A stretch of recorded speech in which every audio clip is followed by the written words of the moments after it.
Yellow ladies and gentlemen, and welcome back to It's Gamer. This new series, it is going to be a beginner tutorial for Civilization 5. So let's get started. This is just a quick rundown of the conditions I have set for this game, in case you want to follow along as best you can. Obviously the world won't be exactly the same, but it will be a lot easier if you do what I do, basically. So the civ I'm playing is the Maya, Pakal. The map is Pangaea, just for purposes of this. Pangaea is probably the easiest to use. Map size small, difficult level 4 prints. You could do it easier. I'm just doing 4 because why not? Hey, why not? Gameplay quick, because anything other than quick takes forever. I mean, quick takes forever, but anything else really takes forever. Anyway, so that's that. A quick word of warning before we actually begin. Is if you are a completely brand new, fresh new player, haven't played a single game of Civ before, what I'd recommend is go away and never come back. No, I'm joking, of course, this is designed for you, but if you haven't played a single game of Civ, go away, set the game to the easiest difficulty, Settler, any map you want, Pangaea or continents, presumably, they're probably the best two to get started. Pick any civ you like, don't look at the bonuses unless you really want to, it doesn't really matter all that much.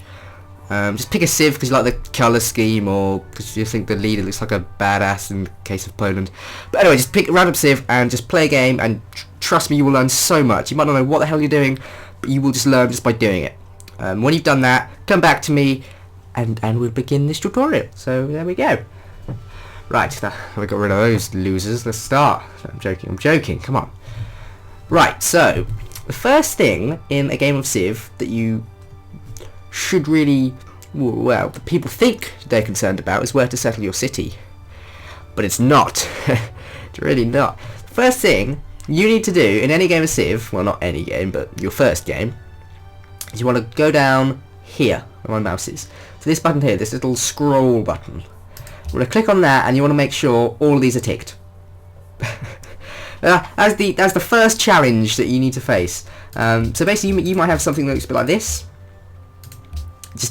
Basically it's a blank world with no really helpful information. And this mode is fine. It looks really nice and beautiful, but it relies on you knowing what each tile does. So it would rely on you knowing that is a cow tile. But if we put on, for example, resource icons, we can now see, oh look, cattle, and oh look, dyes, yeah? Hide recommendations, that you just want that because you don't want the in-game recommendations, that's what I'm here for, I'm giving you the recommendations. Yield icons, you can either have on or off. I am going to play with it on because it's just easier to talk about the icons. If you don't know what the icons are, I will explain that to you very shortly. So I'm going to put it on. Hex grid, again, you don't really need it on. I just like it on because it makes everything just simpler to move and easier to see where everything is. It's a bit like a chessboard in that respect, I don't know. I just like it on. And trade routes are just cool to have on because you can see where you're trading. So there we are. But again, I'll talk about that later on. So then you click that and it goes away. Right, so now the challenge is settling the city. So where should we settle it? Well, there are a few criteria you have to think about when settling a city, and that is, well, mainly what each tile around it gives you. Now, as you may have probably noticed, a game of Civ is set into these hexagonal tiles. They're called hexes, funnily enough, and each hex provides a certain amount of resources, and they're shown in these icons. So you can see here there's a little like green apple, which means that this tile will provide 1 food, a little orange hammer, which means this will provide 1 production. So this is these tiles that give 1 food and 1 production. These are called plains tiles, like a biome, I guess, and they're very, very, very good because they give production, and production's fantastic. But also they give you food, so it's very, very good. So, and what food does is it allows your cities to grow, as you may have probably guessed. So the more food you've got, the bigger your city will be, and the bigger your city is, the better your city is. Basically, production, as you can probably guess, it's not really rocket science this, production makes you build things faster. So dependent on the amount of production you have, depends on the speed at which you build, say, a building or a unit or a wonder. So more production means you'll build it quicker. So production is very, very handy. Also, you can see up here, you might have spotted this new resource. This is gold, gold coin, little gold. So this tile is very good. This is dyes. It provide one food, one production, and 2 gold, which is nice. And the gold, as you can probably guess, gives you gold per turn. So there we are. And the way you use these tiles, the way you unlock these tiles, so at the moment we're not getting any of these. We're not getting 1 food and 1 production from this. We're not getting anything from it. Is you build a city near them. So that's what we've got to think of.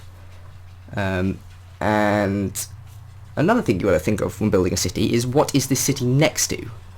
So here, if we just settle a city here, it would probably be okay, because we've got a mountain here. And mountain, although it doesn't give any icons, any resources, it's very, very strong, because it allows you to build a special building on it later in the game, which is called an observatory, which gives you plus 50% science, which is pretty huge. Also, some wonders have to be built in a city that's adjacent to a mountain. So mountain's pretty good. Coast is pretty good, because you can build special buildings. You can also build ships on it, which is pretty good. You use sea trade, which is vastly superior to land trade. But that's all late game stuff. But it's on flat land, and if you can help it, if there isn't a better spot, you don't really want to build a city on flat land. You want to build it on a hill. Which we do have next to us. And the reason I want to build it on a hill is because of this 2 production here. So when you settle a city, the tile the city is settled on, you'll get whatever resources are from that tile. So if we settle a city here, we would get 2 food immediately. If we settle a city here, we'd get 2 production immediately. Which is good. However, if we settle a city here, we don't know what's over here. There could be like barbarians over here for all we know. So what we're going to do is we're going to move our warrior, which is the other unit we start with. We start with a settler and a warrior. And the warrior, you really just want to use the first turn just to scout out city positions. So now we've seen that we've got some more grassland, which gives you 2 food each. I think we're going to settle a city on this hill. Because so we can't settle the city this turn. It is perfectly acceptable. If anything, it's just what generally happens most games, is that you won't settle a city where you spawn. You'll like move a tile to get a better spot or something like that. So this is a pretty good place, because if you look around at the tiles, you've got food, which would be good for growth. Food, which would be good for growth. We're on the coast. We're next to a mountain, and we've got more food for growth. We've also got dyes up here. We've got cattle over here. And we're not too far away from the plains. We can get a little bit of production going as well. The only issue for this city here is that there isn't much production. But, because if you look at the adjacent 6 tiles to the city when we found it, there's no production there. So it's not going to be the quickest of cities to begin with. But once we expand to these forests and these dyes and the plains tiles, that production should improve. And there's also buildings that improve production, so let's settle a city here. Palenque, Palenqua, who knows, who cares. So yeah, so now we settle our first city on turn 2, which is okay. So now I want to move over here. Okay, so we found more luxury resources for sugars. Now out of all these tiles, I should probably explain what these are, these luxury resources and these fish and these cattle. On random tiles, there sometimes spawn a resource, a certain resource, which will provide more of the resources you already get from the tile. So for example, you see a normal forest provides 1 food, 1 production, like a plains. But a forest with dyes in it provides 1 food, 1 production, and 2 gold. So it's 2 gold better than a normal forest. Now later on in the game, well, a little bit later in the game, we can get a unit called a worker, which you probably should know about if you've played a game already. And what a worker can do is it can go to certain tiles and it can build improvements on them. And you can do this on any tile, but if you build an improvement on a resource tile, a luxury resource tile mainly, you get +4 happiness from it, and it'll tell you here. So it says when improved, +4 happiness, +2 gold. So instead of this die tile giving us +1 food, +1 production, +2 gold, it'll give us +1 food, +1 production, +4 gold, and +4 happiness. It's pretty good. The way you can tell luxury resources from normal resources is if you hover over them and it says when improved, or sorry, when worked by a city. Oh no, when improved, yeah. It will say +4 happiness. For example, cattle just says +1 food, so it's not a luxury resource. And the luxury resources are really the ones you want to focus on because they're really good. So now, what do we product first? This is another big question. Well, Scout. It's simple as that. Every single time, every single game of Civ, pretty much, you want to be making a Scout first. Because the matter of fact is you can't really benefit from anything else. I mean, what in this list of things would you benefit from? A worker, you don't have any techs to improve the land. Yet. I mean, we'll get them eventually. A warrior, I guess you could do, but it's a bit long. Our special archer, which is an Atalatis, is the Mayan special unit. Trying to explain I'm the Maya. But there was a little intro type section, I guess, explaining that. So yeah, Scout is the way forward, because it just explores. Scouts are the best for exploring because they can move over rough terrain, which I will explain to you when the Scout is born. And the research now. What research? So we can get 4 of these. These are the 4 basic ones. So pottery, animal husbandry, archery, and mining. The one you should get, again, every single time is pottery. Because pottery unlocks the shrine, or in this case the pyramid, which is the Mayan special building. But the shrine starts giving you faith, and you really, really want to get faith nice and early on in the game to get Pantheon.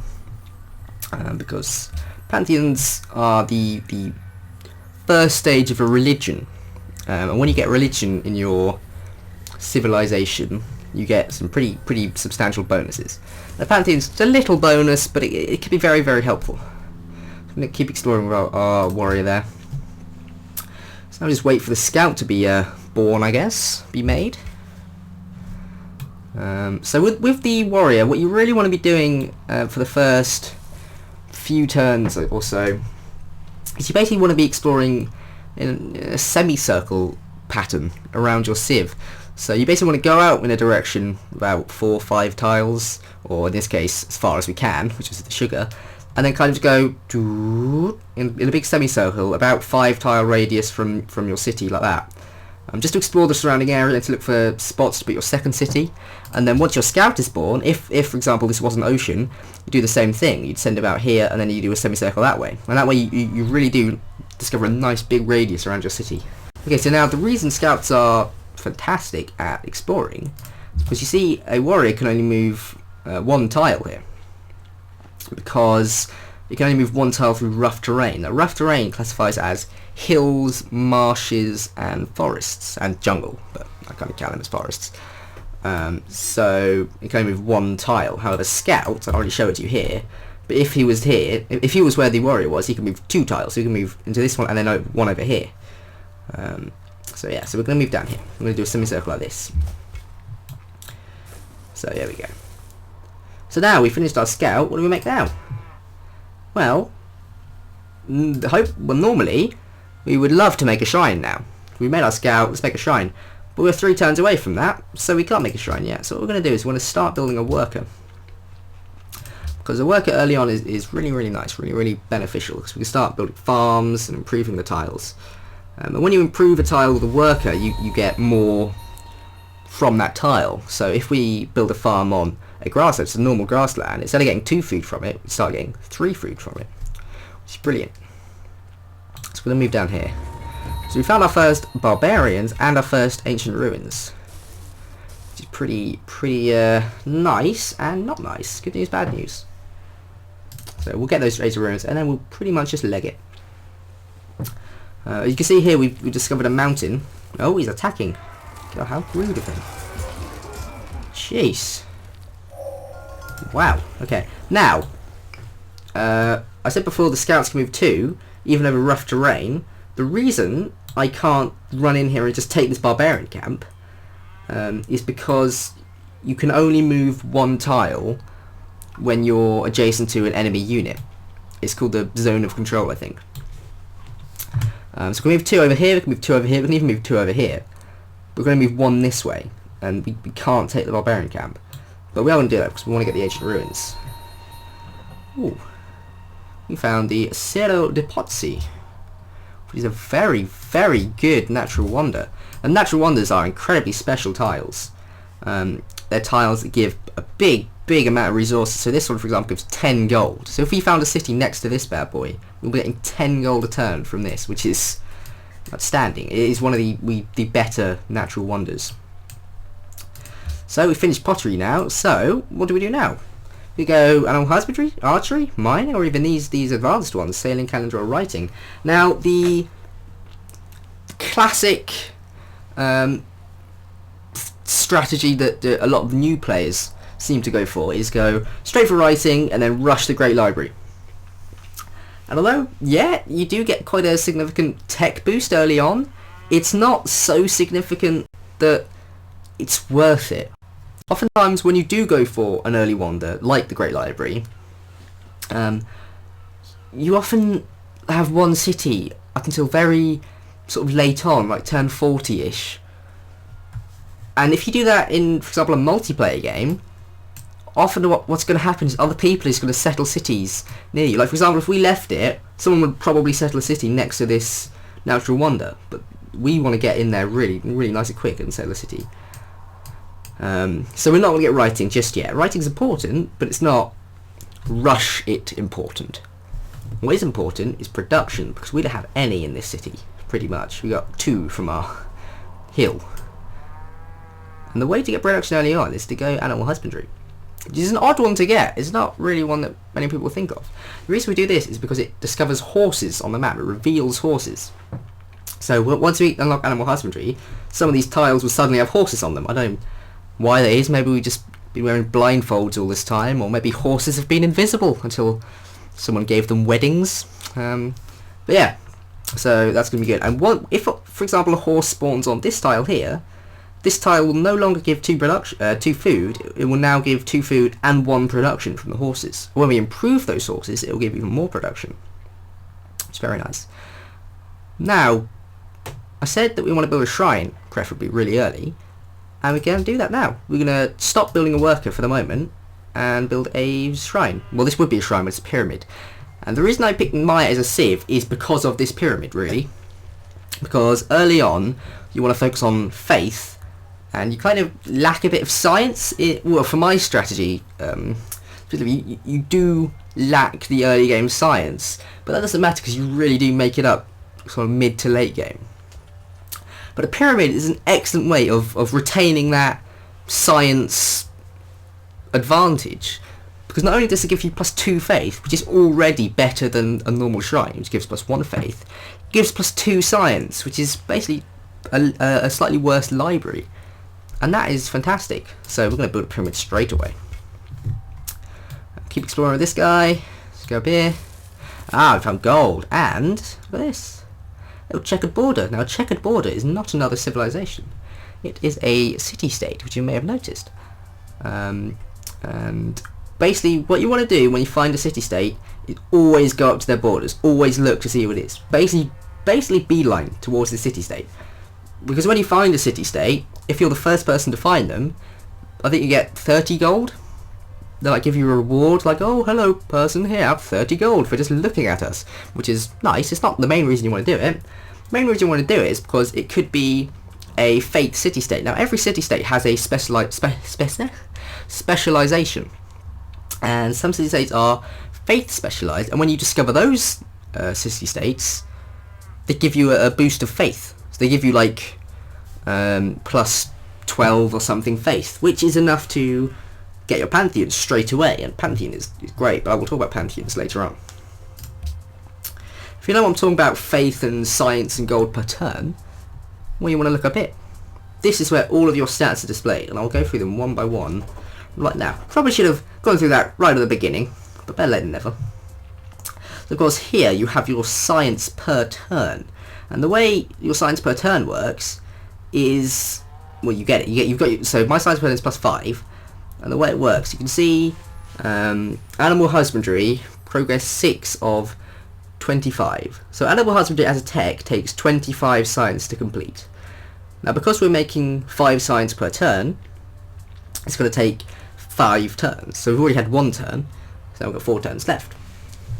And that's basically how science works. You basically divide the cost of the tech by the science per turn you're getting, and you get the turns that you'll have, it'll take to make. And that's what gold per turn. Now gold per turn again is done by tiles and buildings, and it's literally just the gold you make per turn. So every turn this 17 will go up by 2, so next turn will be 19, and it'll be 21, and so forth, so on and so forth. This thing is your trade routes. Trade routes are very, very, very powerful. Now we'll talk about trade routes when we unlock them. So far we have 0 out of 0 trade routes running. So we can't actually make any trade routes yet, but we will be able to shortly. So they're very, very handy. They can give you food, so you can send them to your own cities to give you food. You can send them to city-states to give you gold. You can send them to other civs to give you science and gold. So they're very, very powerful. Next is the big gold happy face, which is of course happiness. And happiness is probably your biggest enemy early on, and more late game as well. But yeah, happiness is probably your biggest enemy, because when you are unhappy, not only does your civilization grow at quarter speed, so instead of this being 6 turns to grow, it would be like 24 turns to grow. So you can see here, this 2 is the population of the city. So there are 2 people living in this city, which doesn't seem like a lot, but let's go with 200 maybe. And in 6 turns, this will go up to 3 people. And if you're unhappy, it will take a lot longer to grow. Also, as your city expands, as your borders get bigger, that'll be a quarter of the time as well. So it's very, very, very not good. Also, when you're unhappy, barbarians spawn. So they'll automatically spawn at the beginning of the game, like this guy did. These fellows over here. But camps will start spawning in areas you don't have vision. So there might be a camp that spawns also in the mist over here, or even just here, where we don't have vision. So that won't be good. If you go below 10 unhappiness, so once you go into 0 happiness, you go to minus happiness, which is unhappiness. Once you get below 10 unhappiness, barbarians just start spawning in your borders, just willy-nilly, like a couple of units of barbarians will spawn next to your capital, which is devastating because they'll just pillage everything. So there we are. Really want to be happy, and there are buildings do this, and of course luxury resources do this too. So you really want to keep an eye on that. Now, policy. This brings us on to culture. I'll talk about this in a minute. I'll just talk about culture now. Culture is the purple stat here, and again it's a stat that goes up every turn, and you get it from buildings and not many tile resources. I think, in fact, if any, I don't think there's any tiles that give it. There are some religions that you get culture from certain tiles, or some natural wonders that give you culture. But culture is mainly generated from buildings and wonders, and it basically goes towards these things called social policies, which we can adopt now. And so I've got 20 culture out of 15 to get a social policy. So I can get a social policy right now because I've got over 15. And every time you unlock a social policy, this number will go up. And these are the social policies. So you start with 4 you can unlock. The rest you unlock at later eras. And there are 4 here. There are 2 good ones, and one of the 2. These are the 2 good ones, and one of the 2 good ones is just far better than the other one. So you always want to go tradition. Basically, there is never really an excuse to go the others. The only time you would ever go liberty is if you were, for example, rushing the Great Library, if you were building an early wonder. Even the pyramids is sometimes quite beneficial to rush, because that requires liberty. And the reason you want to get liberty if you're rushing a wonder is because you get a free worker, which you couldn't build otherwise because you're building a wonder for 20 turns, and you get a free settler as well, which of course you couldn't build otherwise because you're building a wonder. But you don't really want to be rushing a wonder in the first place, so you want to really go tradition. Because tradition gives you far, far greater bonuses than any of these combined. Honour you should never go. Honour is awful. Even if you're going like, this is the military one, but even if you're going military, honour is dreadful. You get a great general, that's about the only good thing about it, and that's not even that good. Piety is the religious one, and it's actually okay to come back to. You don't want to start adopting piety, you want to start with tradition, and you will complete tradition, so you'll get every, I guess, policy in this tree. And then once you do that, you have to unlock a new thing.